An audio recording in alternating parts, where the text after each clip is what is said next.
নমস্কার, আমি আকাশ। আমি তাইওয়ান থেকে বলছি।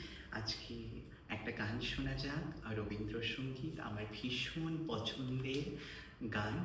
আ চেষ্টা করব বাজানোর। হয়তো তালে একটু আধটু ভুল হতে পারে, কারণ আমি এখনো শিখছি। জাস্ট সবার সাথে শেয়ার করতে চাই এই ভ্যালেন্টাইন্স ডেকে। শোনা যাক।